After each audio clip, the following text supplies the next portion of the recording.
Okay. Let me grab a couple things. I am going to pull up our panelists today, which is Jonathan Popowich, Katherine Bassick, and Vivian Prost. I'm going to pull all three of you up, and I'm going to let you introduce yourself, tell us a little bit about you and your market, and we will get going on our way. So let me pull you up first. Spotlight. There's Vivian. Hey. Add spotlight. There's Katherine. And let me grab Jonathan. Geez, we have a lot of J's. Wait, where's Jonathan? Oh, there he is. Hold on. Spotlight. Add spotlight. There we go. All right, perfect. Okay, so Vivian, why don't you start? Tell us a little bit about your market, how long you've been in real estate, and what you love about luxury, and then we'll move on.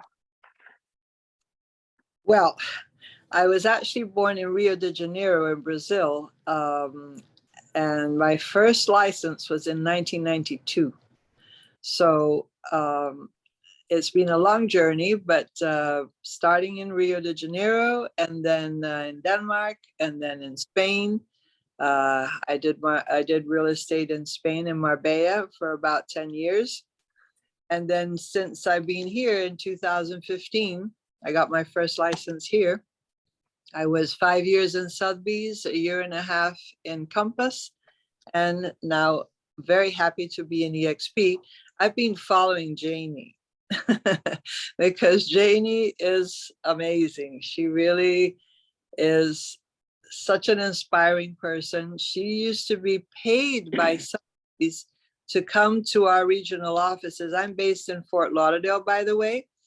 So if anyone ever needs any assistance in Fort Lauderdale area, I would say up to Palm Beach, Fort Lauderdale up to Palm Beach. I'm happy to help. That's awesome. Janie, she would come to our office, and I was so impressed with how she conquered a new market in 2 years. She knew no one, and with her strategies, she was able to conquer the market. Now she's probably, if not number one, in the top 5 for sure. And so I would say that each person has a very different way of approaching their market. And it depends a lot on the market as well, of course. But if you're starting out, or if you are in a new area, the first thing I would do when you're starting, and this is what I did here in Fort Lauderdale as well, is go to all the open houses of the areas where you want to be working in. So you really get to know the inventory and pay attention to those realtors. Ask them to explain those houses to you. What are the best features of the house? So you really start learning what luxury means, in the sense of, for example, any really luxury home will have very good finishes. The doors will be very high quality. The light fixtures will be very high quality. All the cabinetry and the counters, you'll feel the difference with, let's say, a regular property and a luxury property. They really have that. And your buyers know that. They are educated. They've researched. They've either grown up with luxury, or they aspire to luxury, and so they know what's going on. So you can't just say, oh yeah, this is a luxury home. Well, you have to point those things out. Look at the door, have invisible hinges, and look at the linear air conditioning, or whatever it is, whether it's a walk-in pantry, whether it's different little features of the house that make it stand out, or apartment, of course. And so I would say that's the starting point, because if you don't know any, you're not going to immediately get a high-end listing, right? You have to first really understand your product. And then before Vivian, before you give us any more tips, because I want to make sure and ask some questions, because we got them kind of rolling in. Nope, it's okay. So let's finish introducing everybody, and then we'll ask. Okay, sorry about that. I just wanted to say that I only have half an hour, so I'm sorry I can't stay to the very end, but I have to head up to and so I'm not going to be able No to stay there. problem. But anyway, We'll take you for as long as we got you. Sounds good. So Katherine, tell us a little bit about yourself, because you have kind of an interesting history with the first person. So I'll let you tell that. So tell us a little bit about yourself and the markets that you sell in. Hi, I'm Katherine Bassick, and I serve the greater Boston area, pretty much all of Massachusetts, including Cape Cod, Nantucket, and also Martha's Vineyard. I moved to Massachusetts 5 years ago after getting married to my darling husband. We're going to have our 50th wedding anniversary on September 3rd. So I'm excited about that. Yay, we made it. Yeah. So I originally started my business in Silicon Valley. I sold the first house over $100 million in the history of the United States. And then, because, you know, real estate isn't difficult enough, I wanted to start in a whole new market, go to Beverly Hills. And by the way, I was with Sotheby's during the first 16 years of my career. I've been in real estate for 20 years. Then I went on to Sotheby's in Beverly Hills. And in Beverly Hills, I was the number 2 agent in Sotheby's, out of the gate, really consistently. And then I moved to Boston, and the first year in Boston, I did okay, but it wasn't as, crazy as I had thought. A lot of it is because the prices here are just not as high as they are in San Francisco and in Beverly Hills. But in the 5 years, I know I'm one of the top 5 agents in the state of Massachusetts. I don't do that real trends thing because I think it's all made up and people make stuff up. So you will not see my name on there, but just rest assured that I am. And right now we're building a team. We just got the exclusive marketing partnership with Forbes Global Properties for the whole state of Massachusetts, which is huge. And they love the fact that, what we're doing with EXP, all the other partners with Forbes worldwide, they do over $1 billion a year in business. And I'm looking forward to getting to that level. What else can I tell you? I just started building a team for the first time in my life, and I'm loving it. The people in our team, we've just become a family. Great news is that they're with EXP.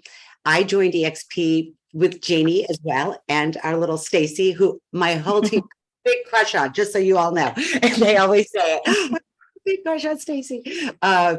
And one of the reasons why I joined EXP is after being with Sotheby's for 16 years and then with Christie's for 2 years, I really wanted to do luxury the way I felt like it needed to be done. And I felt like it had not been done.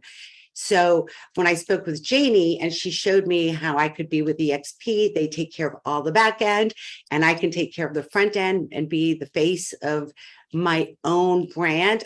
I think it took me 72 hours and I was on board.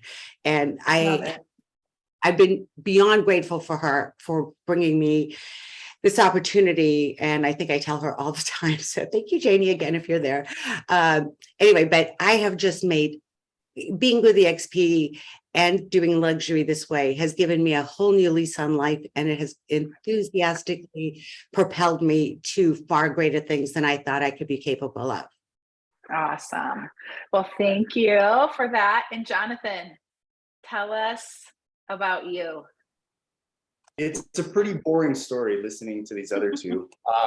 So I'm north of the border. I am in Calgary, Alberta, Canada. And our team is a very small team. We've got 4 agents plus myself. And then we have 3 rock star admins. This year to date, we're currently sitting at about 160 million in total sales volume. And that works out to be about 180 transactions. This year, we're hoping to kind of wind up, we're pushing for 250. Don't know if we're going to get there or not.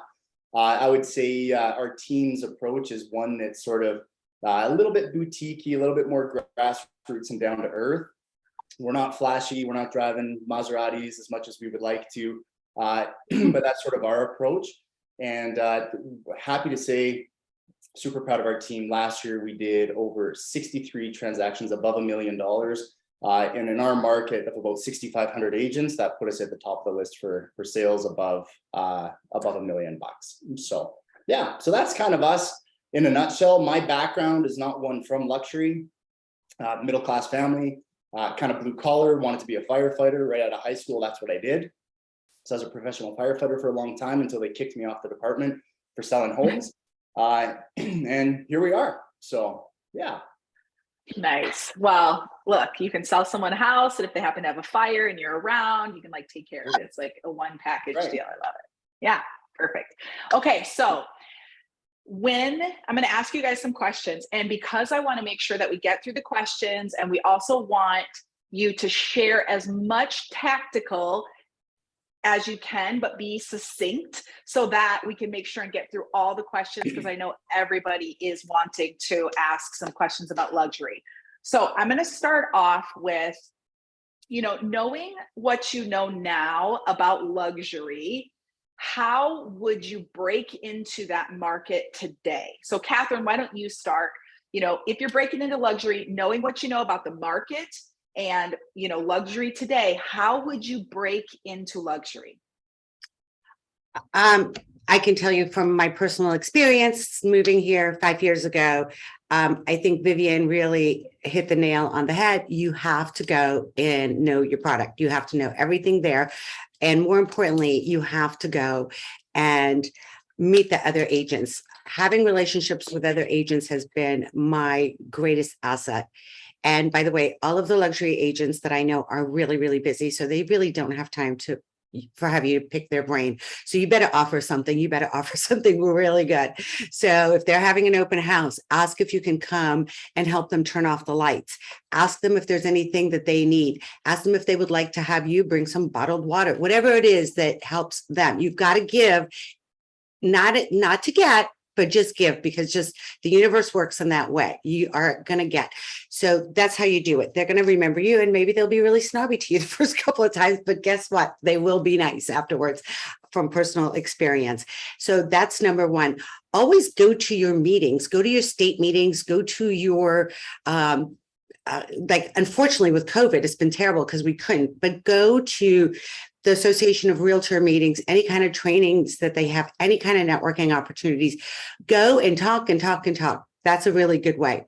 Another really good way, I'm in Boston, so we have luxury condominiums. And if you are in that sort of market, and I know, Jonathan, you are because of Toronto, I think your national or your city bird is called the crane, because all I see are cranes when I get up there building stuff. So anyway, go to all the new developments, introduce yourself, ask them if they're willing to let you market one of their properties. Believe me, they will say yes 100% of the time. It costs them nothing. And while you're there, they're starting to pay 2.5%. Say, listen, I'm going to do this for you, but I need 3% commission. The other thing is go and volunteer like crazy. I'm on the Rotary board, and I just got a $4 million listing because I'm on the Rotary. I'm on the Boston Lyric Opera. I love opera. I've been doing, I was on the board of the opera in Los Angeles and in San Francisco. Find what you're passionate about and go and work those things. Work at your church, go work in your city, go pick up garbage on Earth Day. You will make more friends than you could just dream of. And those are your clients. And never forget, write letters. Those are also very important. I love that. I love the tips that you gave, because I think whether you're luxury or not, they were all great tips, right? Those are all things that we all should be doing anyway. So Jonathan, let's go to you real quick. Something different than that, but what would you do to break into luxury today? Yeah, so, and this is me speaking to my younger self sort of thing. Yeah, I would say like the thing that I would probably do a little bit differently is I would actually join a team right out of the gates. I would choose like whoever is top in the market in the luxury space, and I would align myself with them just to get a crash course on luxury. I think the thing that I did wrong was that I tried to figure it all out on myself, and I screwed up a whole lot. And that was okay. I do screw up a whole lot, but I think I could have got a bit of a crash course in all things luxury if I had aligned myself with the right team. And then it would have broken away pretty quickly, because I'm that kind of personality where I would have hit the ground running.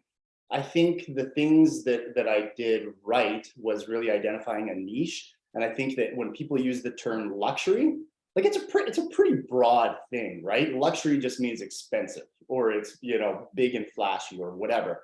I think if you can look at that and then you can further break it down to say, what really grabs you? What are you passionate about? What market do you know? Where do you maybe want to live if you don't live there already? But what really grabs you that you're going to be able to know inside out and backwards better than anybody else, and then focus super hard on that. So I would start small. I wouldn't cast this massive luxury net because everybody's doing that. I would pick a neighborhood. I would pick a street, you know, of 30 houses, and I would become the expert with that street and then go from there. Similar to like a geo farming strategy. Love it. Love it. So Vivian, I'm going to change the question a little bit just because you shared with us some of your strategies up front, which were great. So if someone like you are selling in multiple markets in luxury, how do you get into multiple markets and become a luxury agent in different markets? Because you've sold in other countries as well. Well, I think a lot of what Katherine and Jonathan have mentioned have to do with who are you, right? So you're never going to be authentic in neighborhoods or in circles where you don't identify.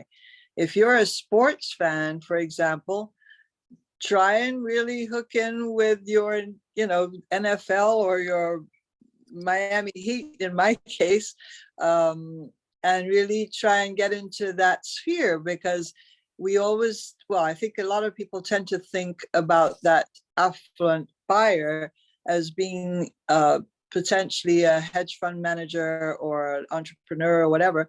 But nowadays, that's not really true, because depending on your demographic and your own age, if you're younger, for example, so many of these buyers are millennials, right? They're in their late 20s, 30s.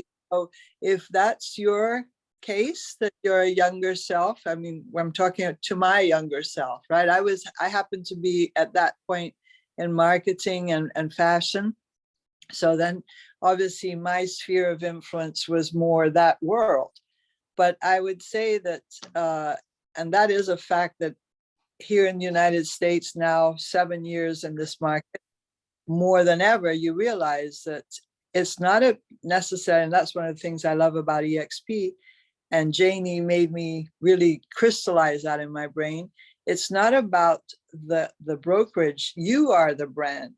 You are the person that buyer or seller trusts and likes, because otherwise they're not going to give you the listing. There are thousands of agents in any area, wherever you are.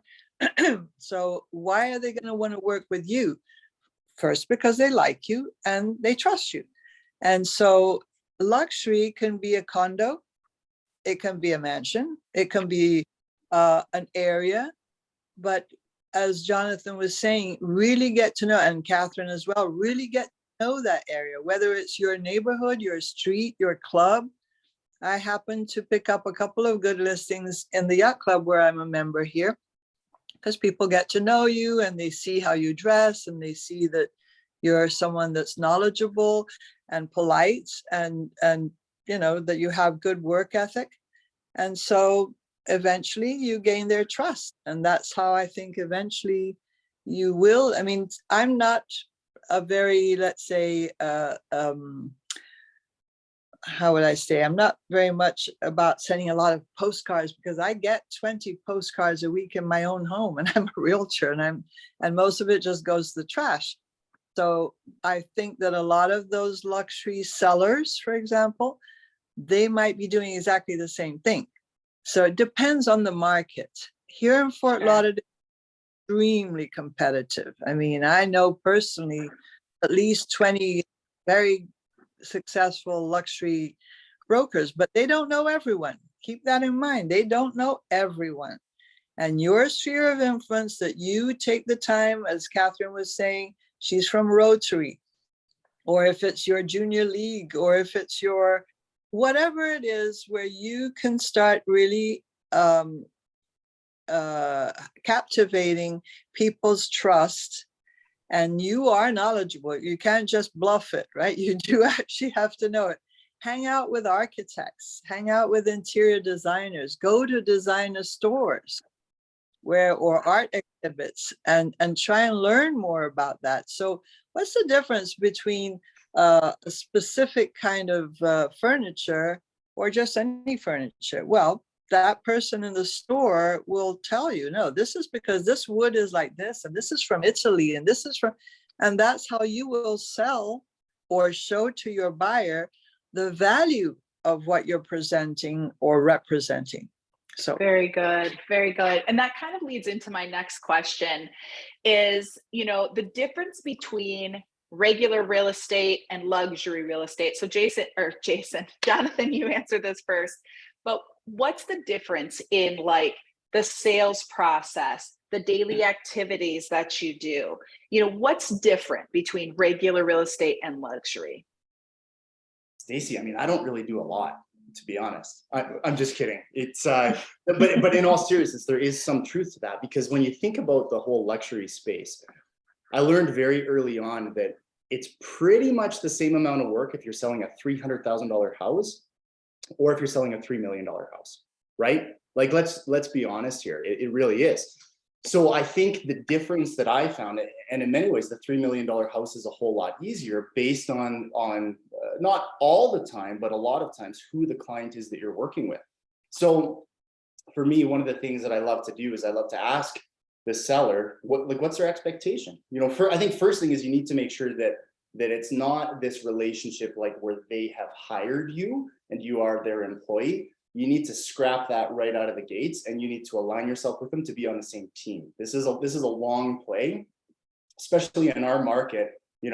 Homes over the last 8 years, they haven't been selling very easily. The rest of the country, the rest of North America has been going crazy. We're in an oil city, and so it's been a little bit of a challenge since 2015. So sometimes when we take one of these listings, we know that we're going to have this listing for years. So that relationship between they have hired us to do a job, or we are their advisor and we are on the same team and we're trying to get to a common goal together, is a very different thing, where you almost sort of become friends with the client and they don't expect you to talk to them as much. But that's the other question, is that you ask them, when do you want to hear from me? Like what? And some clients are going to say, especially in this space, Jonathan, can you please stop sending me your, listing activity reports? I don't care about hit counters. Call me when you get an offer, right? So that's one of the other big differences is, higher price point, which means bigger commissions, which means you can focus more on those individual listings. And then the other thing is that you can really sort of set out that whole sales process and understand expectations for that specific client. A lot easier to do that with fewer clients than trying to spread yourself super thin across lower transaction price points. Yeah. So just because you mentioned this, and I want to go a little bit deeper with it, because the market's changing right now. So you might be sitting on a property for a year, 2 years, 3 years, and maybe that is more common, right, with luxury. But how do you communicate differently then to that luxury agent or luxury client? And how do you market like differently for them? Because I'm sure with a higher commission, much more is expected.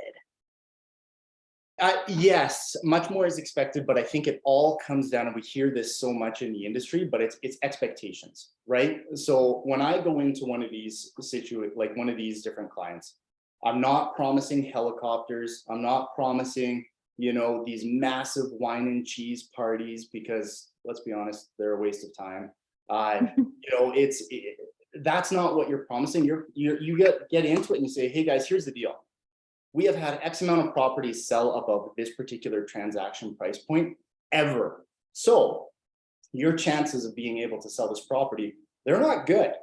But what I'm going to do is I'm going to do this, blah, blah, blah, blah, blah. And you kind of lay out a bit of a roadmap and a bit of a plan, and just being honest into who you think the buyer is going to be for this property, the markets that you're going to explore to try and extract that buyer, and then what it's going to look like. And I think it's always powerful to have some examples, and going back to really knowing your market better than anybody.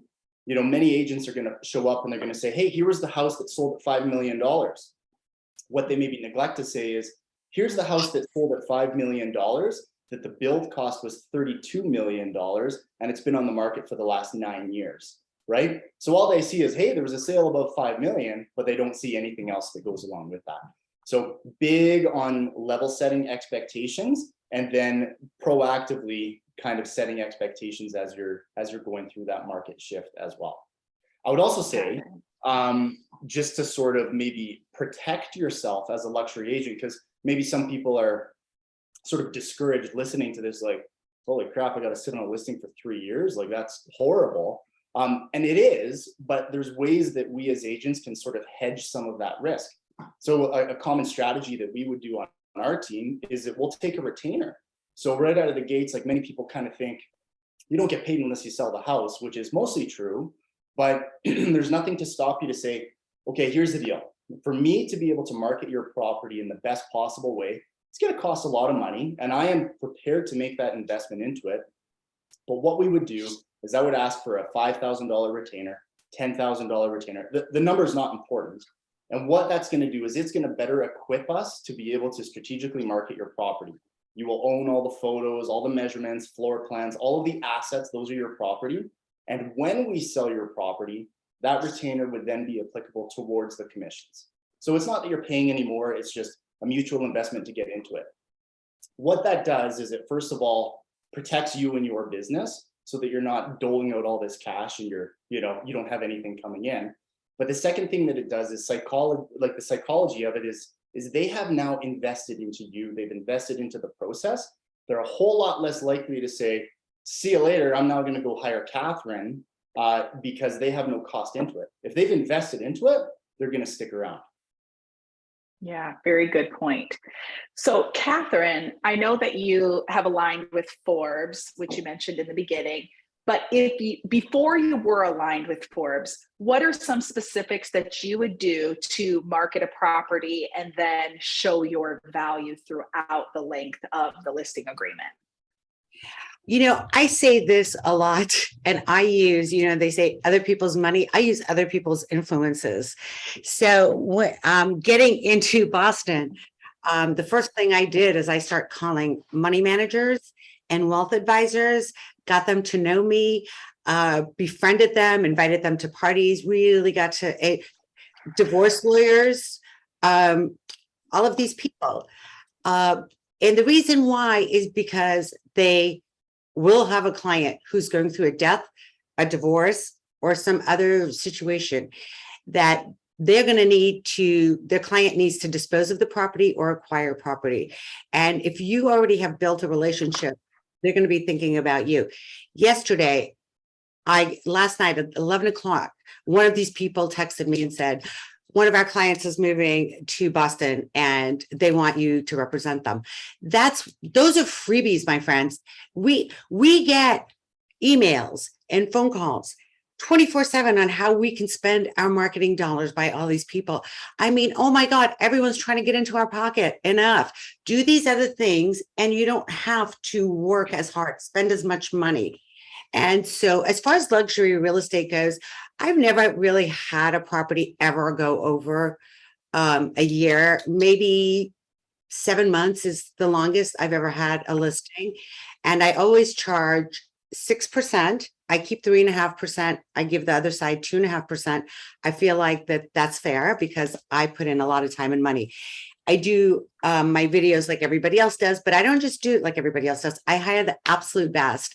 And the reason you want to hire the absolute best, of course, you want your photos to look good, but you also want these people to go and put your listing on social media. In their social media, they have a way bigger following than you do. So that's one thing. I've also befriended myself with, and one of the things I do all the time is take my team over to the best luxury things, appliances or sound systems. And I have them give us a presentation of why they're so great. And then, believe it or not, then they invite us to parties. And guess who are at their parties? Builders, potential clients. So you have to really think strategically, and you can't just think about the sale that's going to happen tomorrow. And as far as I'm concerned, I try to be that that realtor that sold the $400,000 condos, it didn't work for me. My first sale was $2.7 million. And that did work for me. I find that that is like a lot easier than trying to sell the smaller things. Like, for example, right now, all you hear are the news, doom and gloom. Oh my God, the market, the interest rates, whatever. Well, guess what? It doesn't really affect the luxury market. It does not affect the higher end. Those are cash buyers. Yes, maybe their stock portfolio was down, but in the world that we're working in, that's not really that big of a deal. And in that world, there's always a top dog. Somebody is always making money. This sector may go down, but then the other sector goes up. One other thing that I do, LinkedIn is my best friend. I go on LinkedIn, and all of you from Boston, shut me down right now. Don't listen to this part. Anybody who's do not listen to this part. Can we do that? Anyway, so what I did was, hey, Moderna is building, we all know Moderna, they're a neighbor. So Moderna is building a 450,000 square foot facility in Cambridge, Somerville. So I've gone on LinkedIn. I went ahead and paid this ridiculous fee for the navigator, sales navigator. And guess what? I have befriended almost every single of the, what do you call it? The recruiter. Like the executives? Oh, the recruiters. They are moving like hundreds of people here a month. And I'm going to make their job easy by them having a person to talk to. So I'm constantly sending them things, and I'm like kind of liking everything they do. Everything Moderna does, I like. And someone says, oh, I got a new job, but congratulations. So they just started a job with Moderna. I'm like, congratulations. So great. We're lucky to have you in Boston. And they're like, who the hell is she?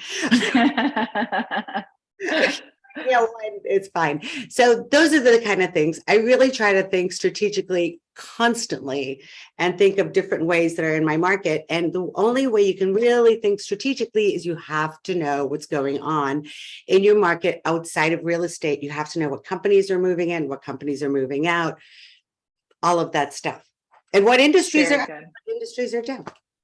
Yeah, I love that. So, okay. So Jonathan shared a couple specifics on what he does. Katherine did. Vivian, share one or two specifics on your marketing that's different from maybe regular agents, or, things you feel necessary for luxury.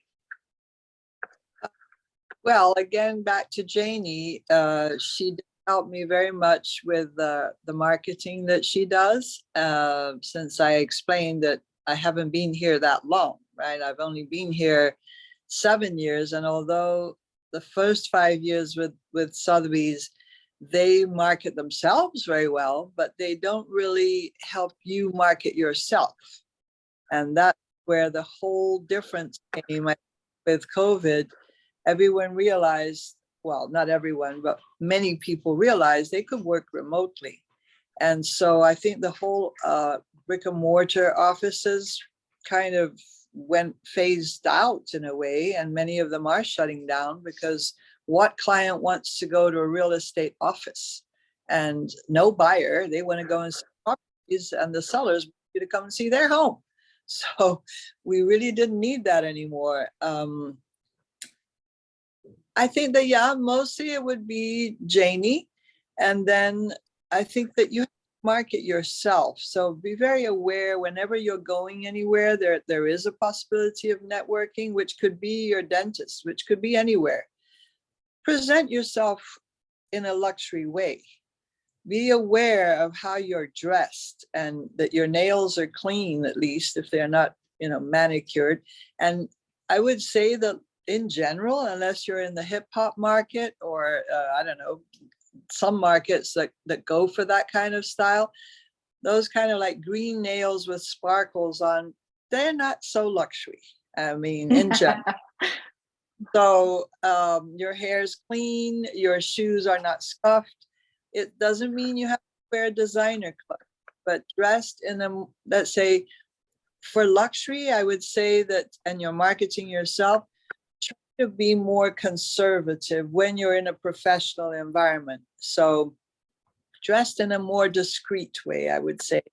Muted colors, you don't arrive in like flashy big prints somewhere, and very low cut unless, that's your style. But in general, that's not going to project an image of professional, a professional image, I would say, right? So and when people say, oh, but that's my style and whatever, they think about it. Would you trust a doctor if you went to be having an examination and he shows up in a Hawaiian shirt and shorts and flip-flop? You go, I don't know about this doctor, this is how he himself to me. And so the same with real estate. And sure, if you're just selling, I don't know, boat slips or a condo in a marina, yeah, sure, wear your shorts and Hawaiian shirt. But if you're wanting to go into luxury, you have to be more aware of because you are your brand, right? So I would say that would be an important way of marketing yourself.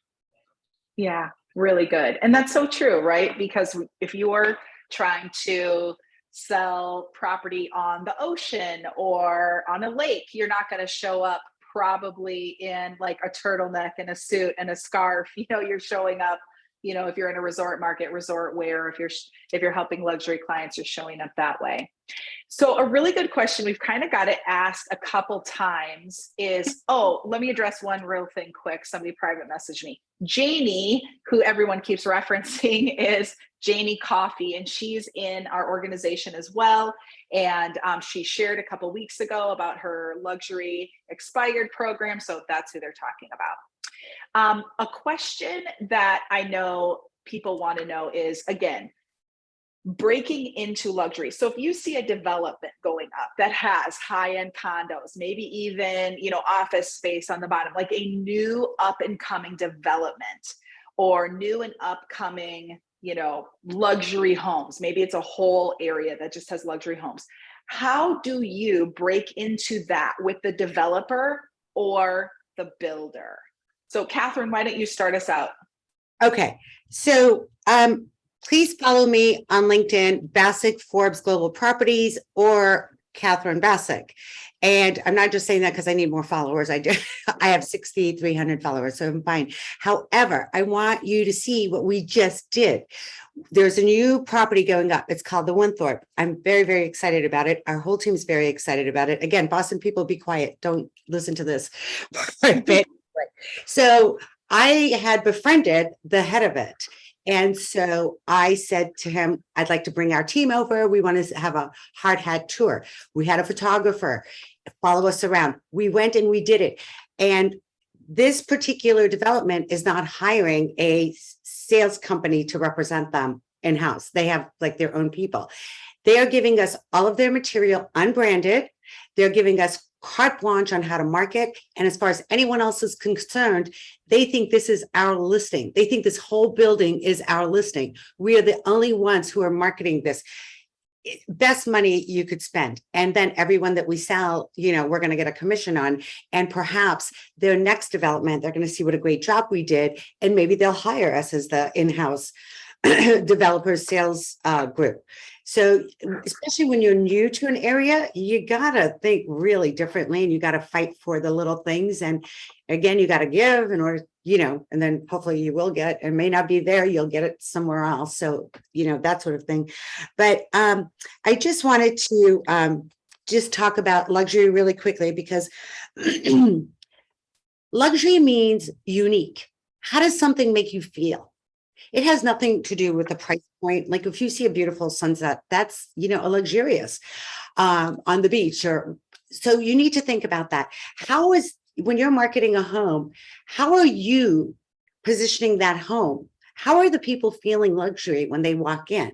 If it's overly staged or it's overly done, it's not going to feel good.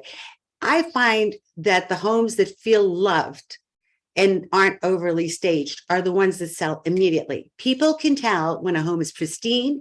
So luxury means workmanship. Make sure everything is fine. Make sure that there are no leaks or the roof or whatever. Make sure all of that is in working order. You are representing this property. Yes, you're dressed great, but you better make sure that house is also beautiful and pristine as well, because it's representing your reputation. And just like that, like, is a Petite Philippe keep that much better time than, I don't know, like another watch?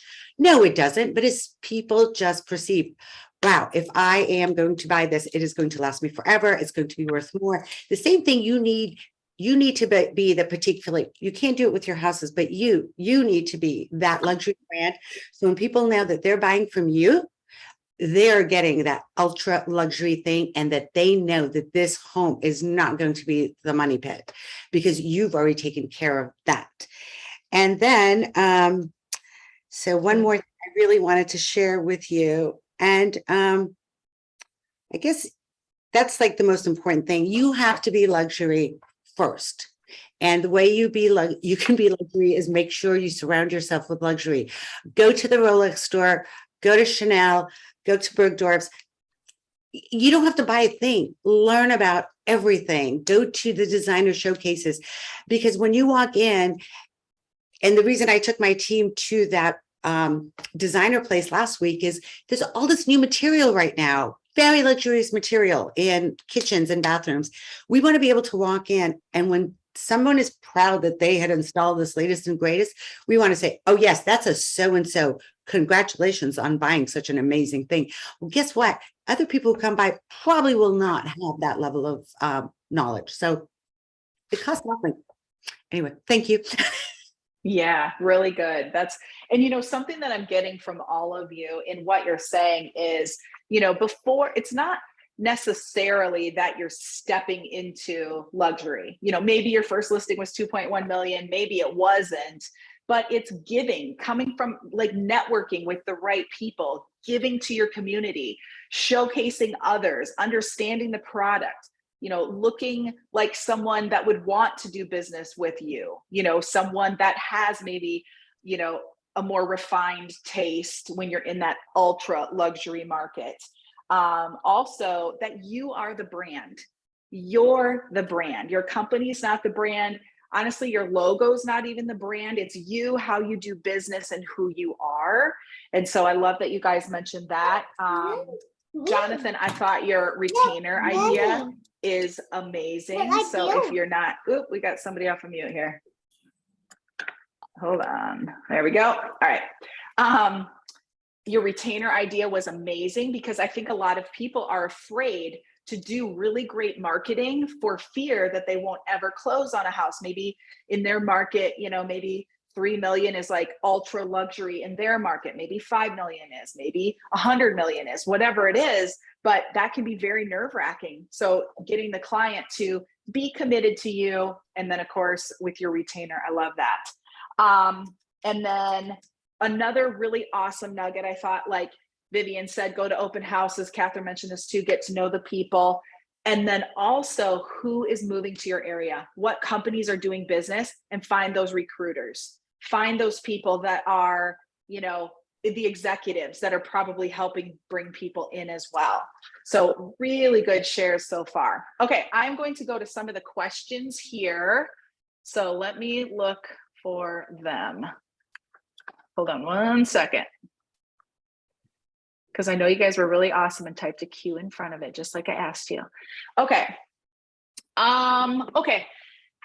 This is a good question. We answered it a little bit, but Jonathan, why don't you answer this one? What are the extras that you feel sellers expect in your market when listing a luxury home? So, not just like professional photography, but is there anything else that is kind of expected in that upper luxury price point range?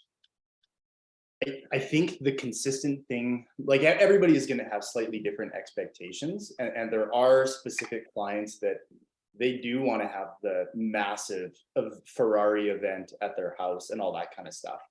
But the one consistent thing that every single luxury client has is they want results. And if you can convey to them with confidence that you are the person, that your team is the team to be able to deliver those results, you're good to go. That's such a good answer, because you're right. It's not about everything flashy, because you could offer everything.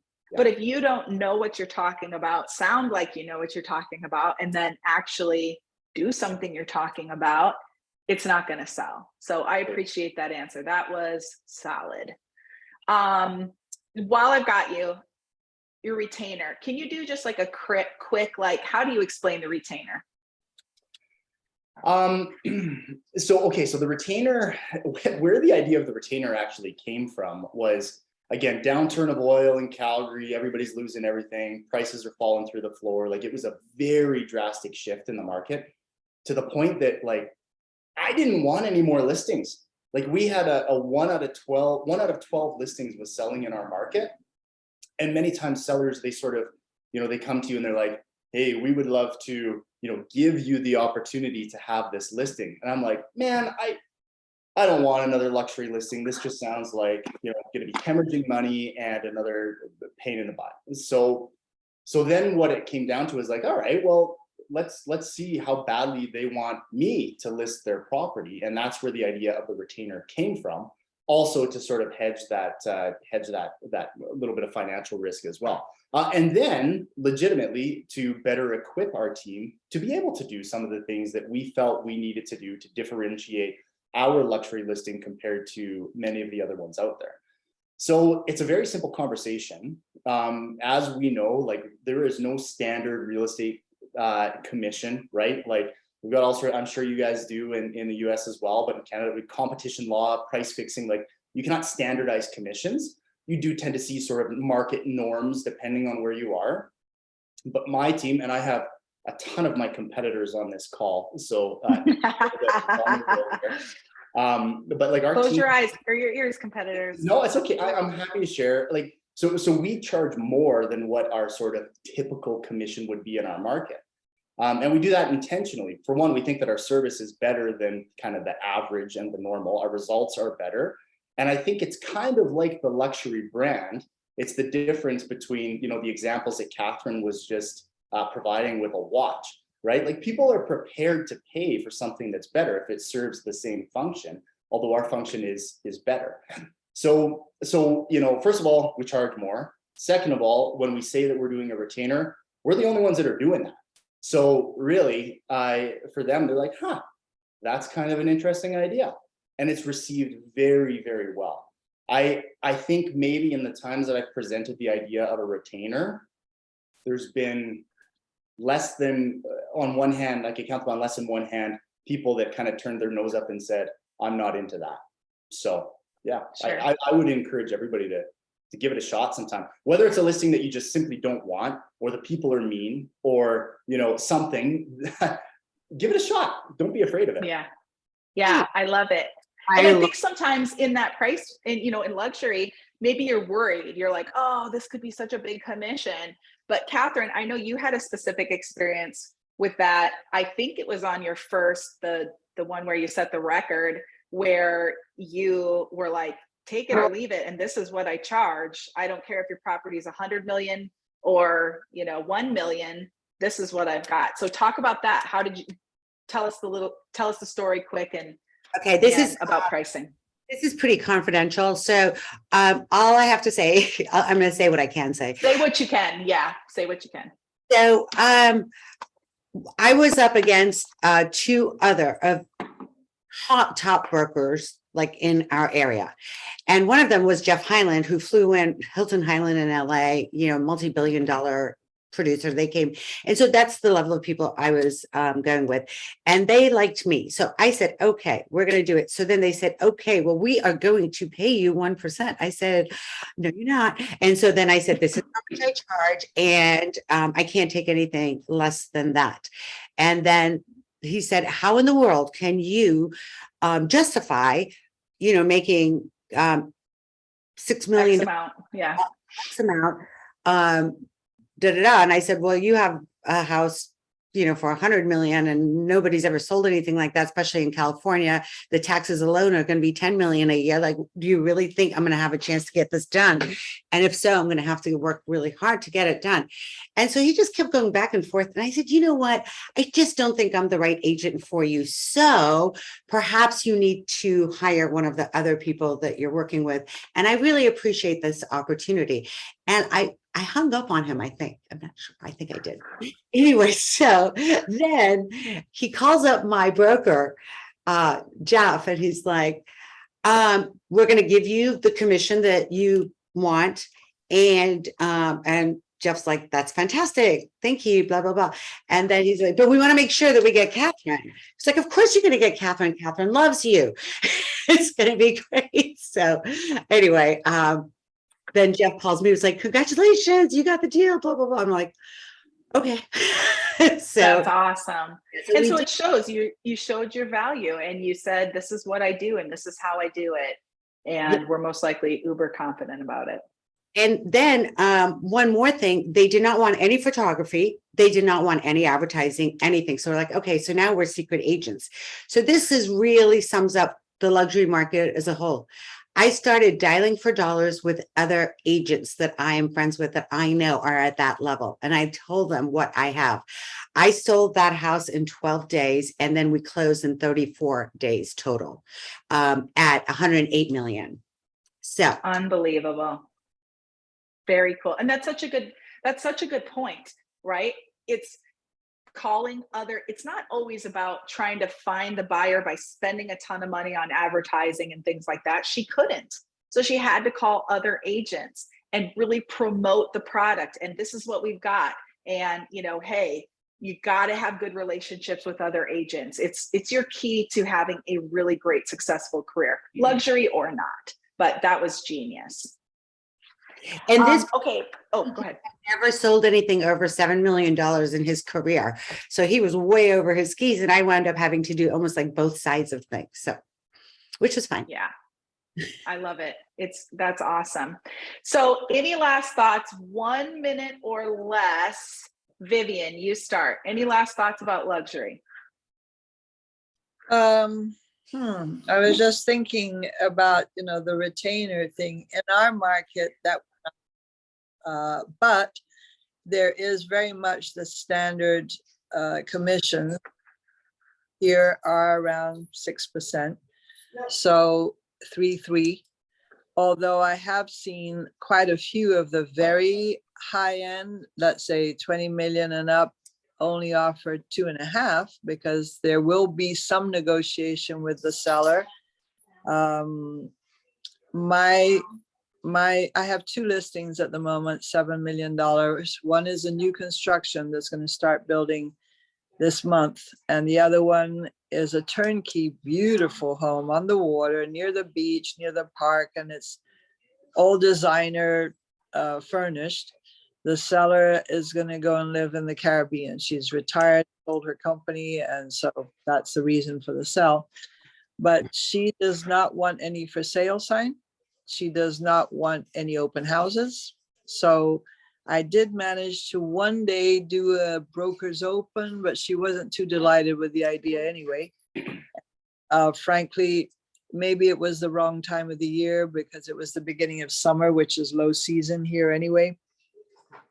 So finally, I do have a buyer interested that found me online. So I guess if you can't do anything else, you do have to, I was sorry that Katherine couldn't even have any photography because especially since COVID, so much of it does start online, right?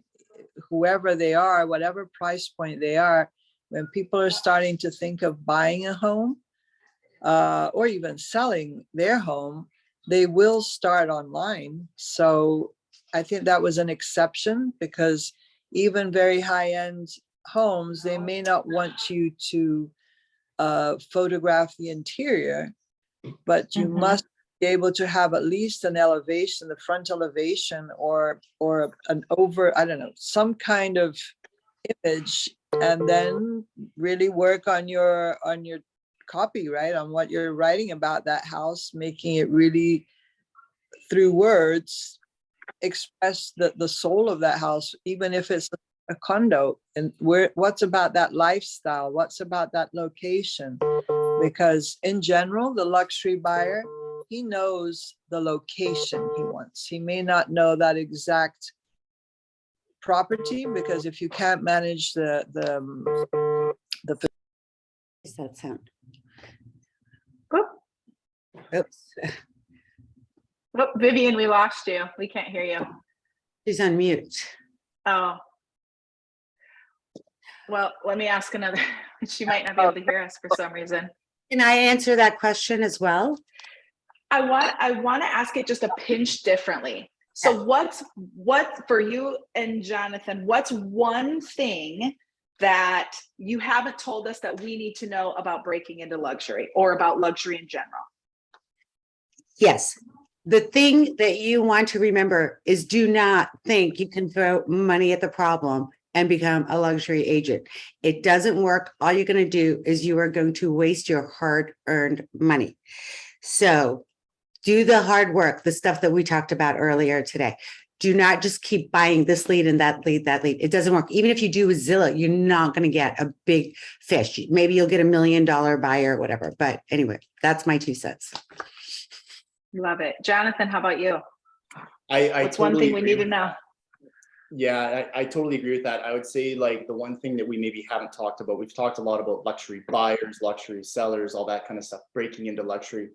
If I was to do it again, I wouldn't waste any time at all with working with luxury buyers. I think it's really difficult to get them. We all know that buyers are an incredible amount of time and effort, and they're probably not going to buy anyways. You know, when we're talking about luxury specifically, there's a lot of weirdos out there that just want to see nice houses. I would focus, like, really pinpoint, penetrate a market, the niche that you want to be at, and do it fiercely. Like, I'm talking geofarm mailers every single week. Come up with a differentiator. Everybody's sending out the same pieces, so do something different. So if I may, just really quick, like one of the things that we did into our luxury market was on Valentine's Day, we did a die cut, and it was a mailer. It was a heart. Simple. Like, this thing was super inexpensive to do, right? Like, I think mailed in the door, we were something like 19 cents per piece. We hit 3,500 homes. Just has a poem on it. Roses are red, violets are blue. We'll help you find that house with the view. Love, Popowich and Company. This thing got me 3 phone calls. So, you know, just doing something that's a little bit different, and just don't stop. Commit 6 months, listing focused only, and hit it hard. Also, just as a note, like, I don't care which brokerage you're with or who you're with or whatever in this organization. If anybody has any questions, feel free to shoot me a note. I'm always happy to chat offline as well. Nice. Well, thank you all. You guys did such an amazing job. We've got nothing but amazing comments. Thank you for sharing your knowledge, your time, your experience. We appreciate it. And I feel like this whole call is just going to like break into luxury right when we leave. So thank you guys. We appreciate you. And I hope you all have a great day. Take care. Lars, Thanks for having me. See you guys. Jonathan and Vivian. Bye, guys. Can we get a copy of the chat? Stacy, can we get a copy? So I'm not sure. If it records for us, definitely, but I'm not sure if it does. If it does, I'll get it to you. You can go on the right and say save chat and it will save it. I just realized. Oh, good. Did you do it? Yeah. Oh, sweet. There you go. All right. Take care. Okay. Bye.